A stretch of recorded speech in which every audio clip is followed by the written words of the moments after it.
The first lecture is given by Mario Greco from Rome Ne parlo. on the Higgs physics at future lepton colliders. Please.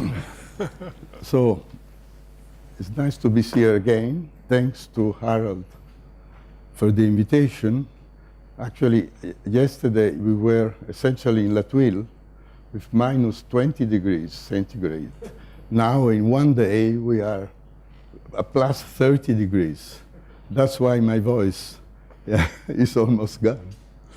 So the motivation of this talk has to do with the discovery of the Higgs, which all we know has been a success of the Standard Model, but also in a sense a challenge, because we really need to know about the properties of this particle. In fact, in spite of we have heard in the previous talks, the data, even the recent data by Atlas SCMS, which are consistent with all the fermionic and bosonic couplings of the Higgs. So the Higgs it looks like a Standard Model particle. However, is the resolution, the experimental resolution, are not enough to really say if the Higgs is the Standard Model Higgs and not one of the possible scalars expected in extension of the Standard Model. So the problem is, will be the ultimate LHC enough? Probably not at the level of the accuracy we need. And that's why new lepton and hadron collider have been proposed. They have been sketched in the talk before, but I will in particular discuss the lepton alternatives, in particular a muon collider with a luminosity of the order 10 to the 32, where the Higgs is,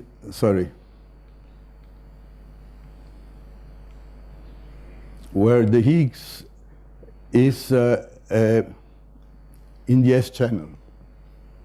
You have a high cross-section, and you have a unique opportunity to study with precision, with high precision, the total and the partial width in the various decay channels. On the other hand, we have the plus and minus colliders with higher luminosity, but you look at the associated production with a Z, so is a non-resonance, is a Z plus H signal. This is the type of colliders we just heard, and I will discuss essentially the physics in the two cases. So if we start with the muon collider, let me just make a few words of history. The idea was about 20 years ago, more than 20 years ago essentially, with a pioneering paper of David Klein, and then with the series of workshops in United States, mainly SNOMAS and Fermilab. Then much of the activity is summarized in a physics report paper by Jack Gagnon and his friends.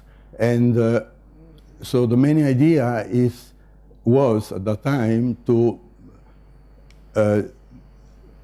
build a muon collider at low energy for discovering of the Higgs, and then at high energy for high phenomena. Now, the basic technique for this muon collider was this muon cooling technique, which comes from the fact that if you have muon beams from pion and kaon decays, then the muons must to be concentrate, focused, so you have to damp down the vertical momenta, and by accelerating many times to reaccelerate and make the longitudinal components larger. This is the basic on one experiment, which was mice, which after essentially 10 years at RAL in 2015, there was the celebration of 10 years of mice, but so far this technique did not made big progress, at least to realize a muon collider. So a new approach was suggested by Carlo Rubbia, who suggested how to have a demonstrator for an X factory, which is, instead of being a linear geometry, as essentially a round geometry, is a collider of about 50 meters. But again, the muon cooling is the basic recipe. And he was suggesting the possibility of make these tests at CERN with a series of talks he gave. And the main problem is that the muon cooling is really an essential problem, because you have, not only for the luminosity, but you have to have very tiny beams, very monoenergetic beams, and we'll discussing about the physics. We'll go to this point later. Now there is a new idea, again, one more, where the muon cooling, which could be also thought as a sort of a bottleneck of the problem, was suggested recently by Pantaleo Raimondi and his collaborators. Pantaleo Raimondi is the person who invented the crab crossing, for example. And the idea was very simple. It's like the Columbus egg, which is, if you start with a positron beam which hits on a target, then you produce muon pairs at threshold, just above threshold, which means the energy is of the order of magnitude. And then, because the muons at threshold are momenta very small, then because of the boost of the initial positron, all the beams, all the muons get accelerated, and the transverse dimensions of the beam are expected to be much smaller. So according to this idea, a collaboration started.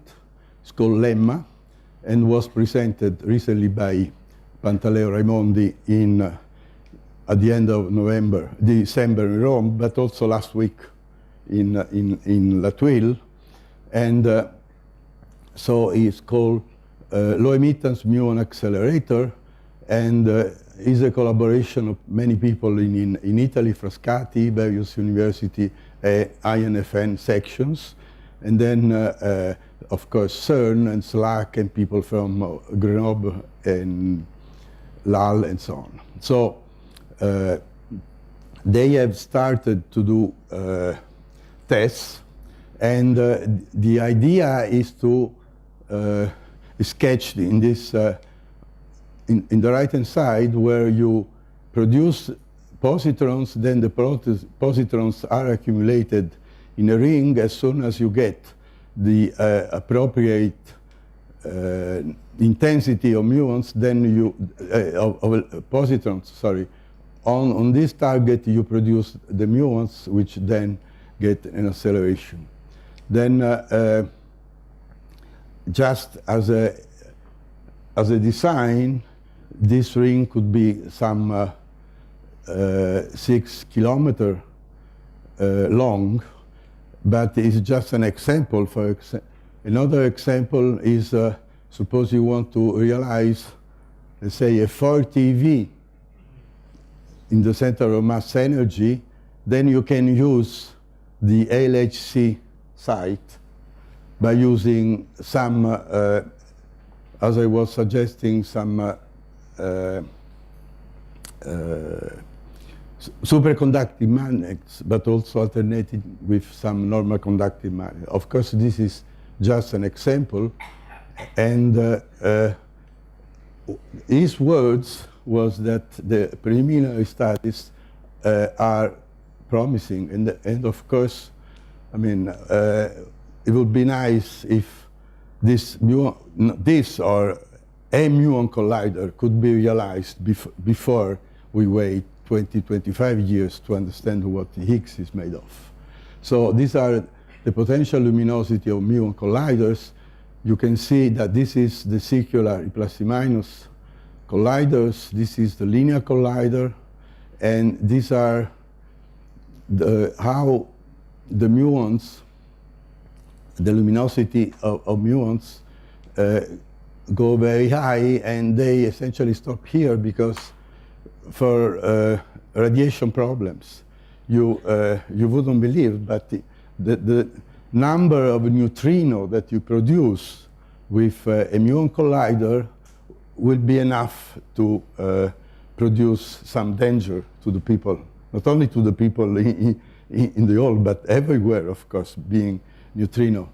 Now, this is more or less the luminosity which was suggested by Carlo Rubbia, and as far as this idea of Pantaleo is speaking about some 10 to the 34, so in the ballpark the luminosity are quite high. The main problem is the energy spread so far is the order 10 to the minus 3. We'll see now in a moment that this number is not enough, and one needs some more. So let's go to the physics now. So that was just a simple review of what could be today conceived as a muon factory. Now, if we go to the Higgs in the standard model, in the S channel, you of course see this blue line, which is the Breite-Wigner. So it's a line shape. Was expected the width of the Higgs is about 4 MeV, and of course, if you have the beams of the collider, these beams have some energy spread, and according of the energy spread, which could be in this slide by Carlo, you can see that if you increase the energy spread, then of course the signal is decreasing. So it's very important to have a beam which has a very good resolution. Now this number R, 3 10 to the minus 5, is essentially the ratio between the width and the mass of the Higgs. So the reference figure for a collider is something of the order 10 to the minus 4, 10 to the minus 5, because otherwise, if the resolution, if the energy spread is worse, then this it would be much more complicated to study the Higgs property. So far, radiative corrections are not included. Okay, that's a very important limitation of this curve, and I will come to that in a moment. So that was in the standard model. If we go beyond the standard model, of course, we know very well that, for example, in SUSY extensions, but also in composite models, we have a much richer, let's say, fauna of the scalars. In the MSSM, we have 3 scalars. Of course, 2 of them are CP even, and the mixing angle between these 2 states enters, in addition to tangent beta, in the various couplings to the fermions and bosons. Also, if you have non-minimal extension of the standard model, you have more Higgs bosons. Similarly, you have, in the case of composite, so if you have many states, normally these states are quite close, so it's very important in the S channel to have a very good energy resolution. That's why this is a real crucial parameter. So in the case of, let's say, Carlo idea of the cooling is an important issue, but also the energy spread.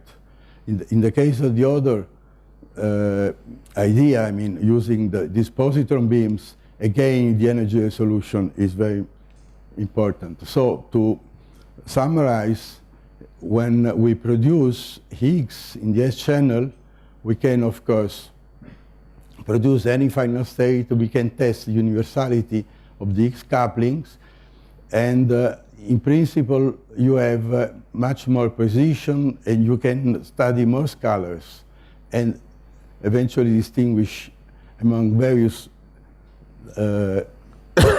excuse me, various extensions of the standard model, because these scalars normally are quite close in mass. For example, in a yellow book of about 20 years from now, you can see that in a supersymmetric example, these peaks are quite close. So in a plus-minus machine, you never, well, it would be very, very, very hard to distinguish, while in a plus-minus, in a muon collider, you can, if the resolution is good, you can try to disentangle these peaks. So this is quite important. So to summarize, muon colliders is a very good candidate for studying properties of the Higgs. However, two key points: beam energy resolution, and now QED radiative corrections. These QED radiative corrections were completely neglected in the past, but we will see that make important contributions, and they will change with important factors what are the naive expectations. So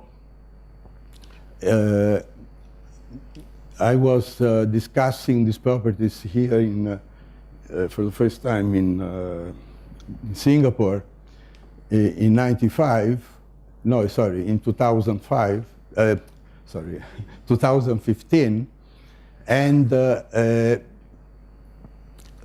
I pointed out that these corrections were quite large, and with some an extra work done with Tao Han and Sen Liu, we produced all graphs and tables in order to see how important are those effects. So just a couple of formula which tells you what we are talking about. Essentially, when you produce in a plus minus or plus minus in any lepton initial state,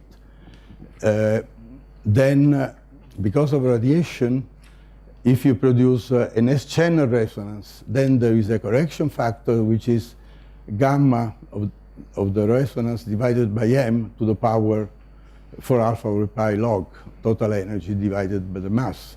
That was done at the time of J psi, generalized at the time of Z. All the codes for LEP were based on this kind of approach. You can easily see that, for example, if you define this quantity beta, which is more or less is here, and if you define y, the total energy minus mass, you see that when you are sitting on the resonance y equal to 0, you just get gamma over m to the power beta, which is an important factor, which is about 0.5. So already you have a factor 2. However, now this effect, of course, is very similar to what was in the J psi and Z. Of course, the background situation will be different, and we will discuss later.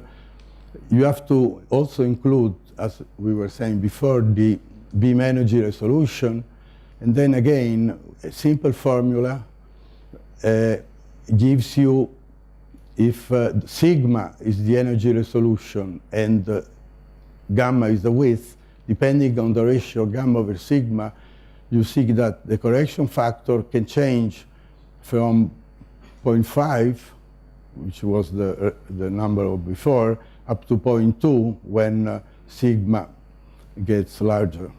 So you can have a correction even by factor 5 to the Born signal. Okay?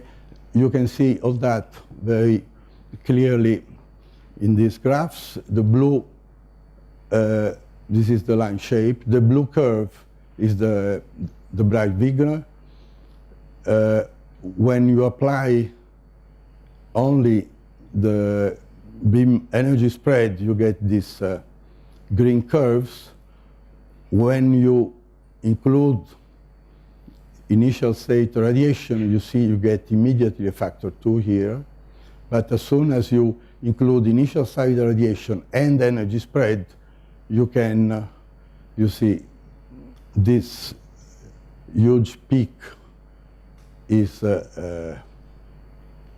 reduced to this bump here. And if you go, this is with R equal to 1 10 to the minus 4. If you go to R 10 to the minus 3, then you see a very tiny signal. Of course, you have to integrate more, but you forget about. So these QED corrections are very important, but most is very important to have good energy resolution. That's it's like I mean, it's really a key issue, the energy resolution. So if you realize a collider with not enough energy resolution is useless, okay?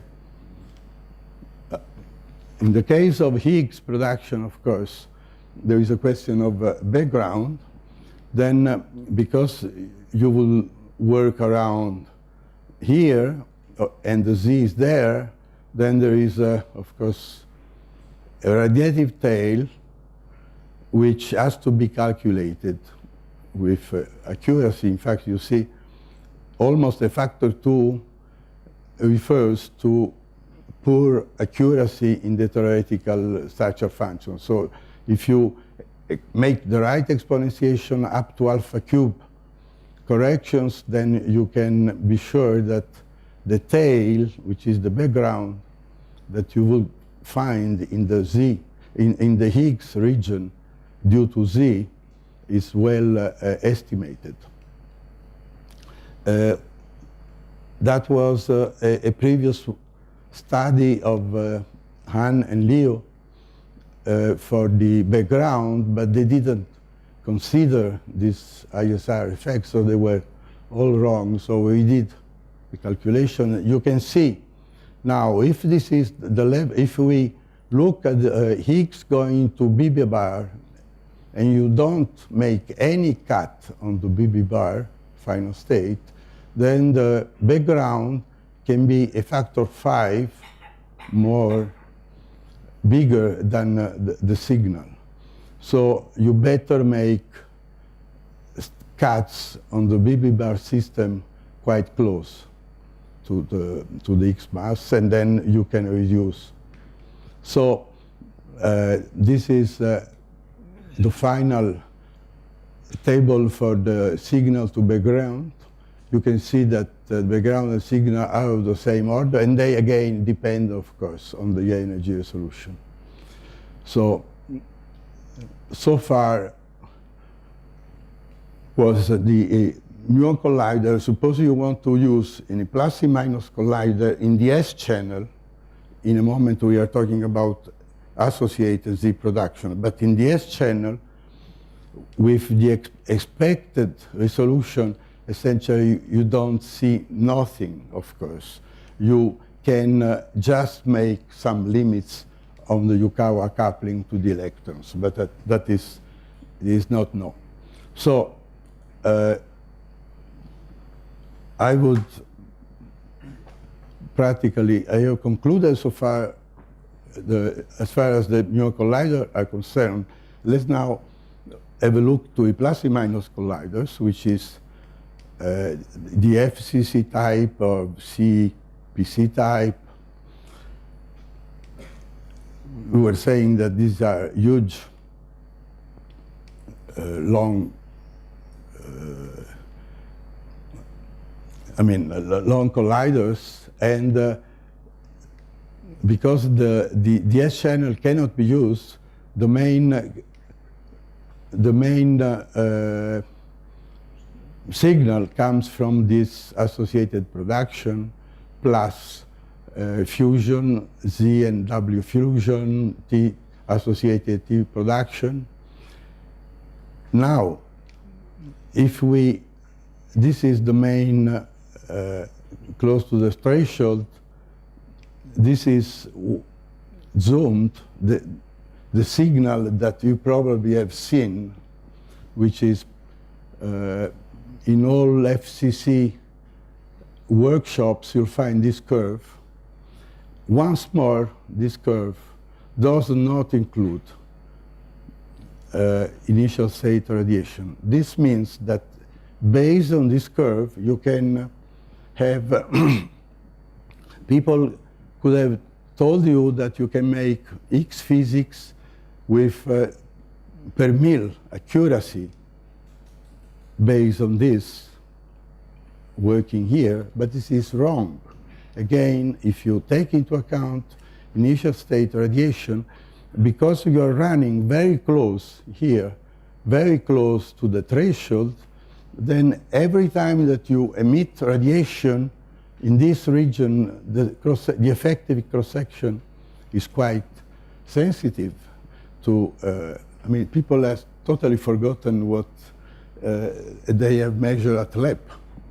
So if you look more in detail, the question we have very recently with the Pavia group worked in the problem, these physics letters a month ago, you can see that the QED, oh, by the way, if you look at the mu plus mu minus VB bar, you don't have only contributions from the type was shown here, but you have also backgrounds from ZZ, gamma Z, gamma gamma, and so on. You have quite a few diagrams, but the final message is the following, that if you work in this area, in this region here, you have corrections which are quite important. So it's a nonsense speaking of per mil accuracy when you forget about 20%. So all these estimates about Higgs physics in E plus E minus colliders must be done again, and they are in progress. So let me conclude. Certainly, we need to have a lepton collider to make a precision study of the Higgs. We cannot wait 25 years for knowing what, at least, of surprises of, at CERN, in the next few years. Now, the muon collider seems certainly the most appropriate machine for studying the Higgs width, for checking the flavor universality, try to measure, to observe possible other scalars expected in extension of the scattering model. However, there are quite important radiative effects, and in addition, of course, there is nothing wrong here. People know how to do it. It has been done at the lab time even before, but the question is that people have totally forgotten all that. And these initial state radiation effects are not so important in the case of the associated Z production in E plus E minus colliders, but still quite relevant. And of course, the approach based on positron on a target seems to be quite promising, and if it works and they are making tests and so on, we could have maybe also on the scale of time have some answer in a few years and not 25 years or so. Okay, thank you.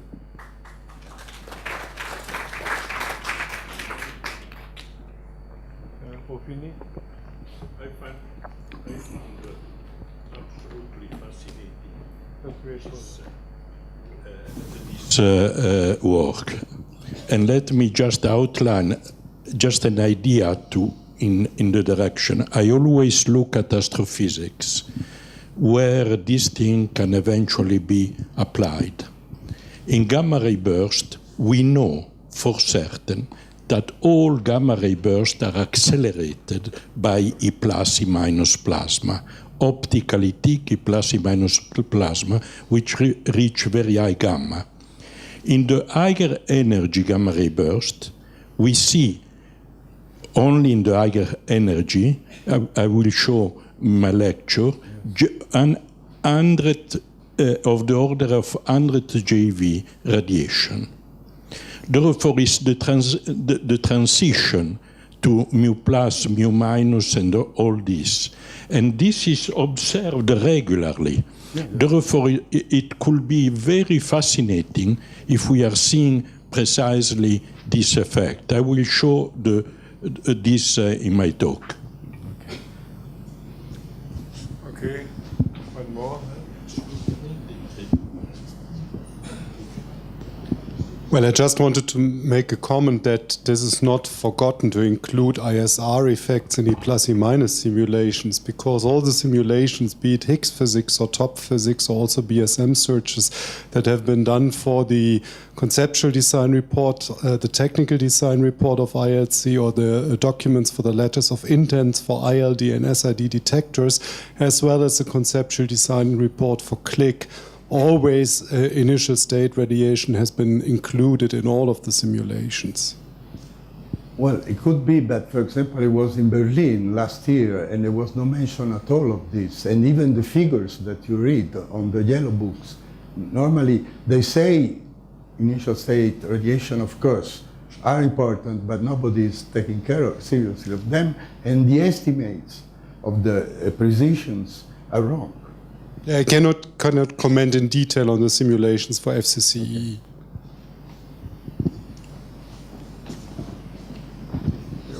Yeah, I have two question on the first part when you described the schemes. I thought the Pantalero scheme did not have high enough luminosity yet. Has that changed? Well, he's talking about is in the ballpark of 10 to the 34. Mm-hmm. This is what he said just a week ago. So they solved the issue that because they were like 3 orders of magnitude smaller than the one with the cooling scheme, if you would get that to work. So that has come up, you say, and that's now more at the same level now? They say their problem is not luminosity, but could be this resolution, which is of the order of 10 to the minus 3. So it's... yes. Of course, he's saying that some work has to be done to improve that, but his worry is not luminosity, but energy spread. Okay, for an experimentalist, the number of events is usually a worry. No, so no, but I mean, it's 10 to the 34. Right, but the coupling is not so big to the Higgs because it's a second generation. For the muon. No? For the muon.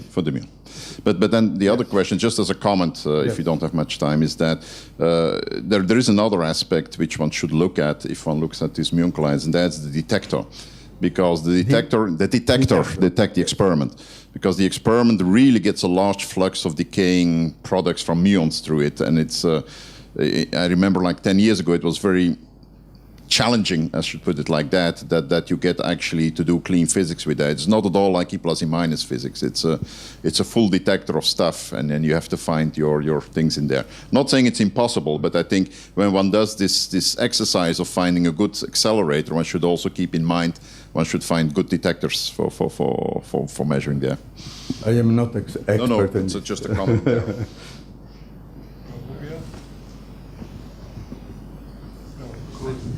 It's just a short comment. Coming to the issue of well-forgotten results, it's very important that you mention these radiative effects, all the formulas connected with radiative tail and the beam energy spread.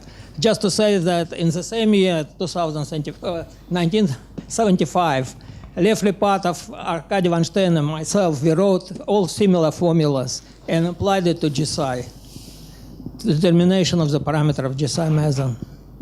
Yeah, I remember this paper. Actually, that was not published. Was a lecture notes. It was lecture notes, but Yeah. Okay, but I know. The muons are rather very unstable. Isn't there a problem to accelerate the collider? This will solve it. Well, the problem could be for the neutrino in the case of high energy neutrino. Otherwise, the fact that the rate is two is the microseconds, right? Then this is not a problem. Otherwise, they wouldn't really think about. Carlo, you want to say? No. Yeah. Okay, then we come to an end here. Let's thank him again.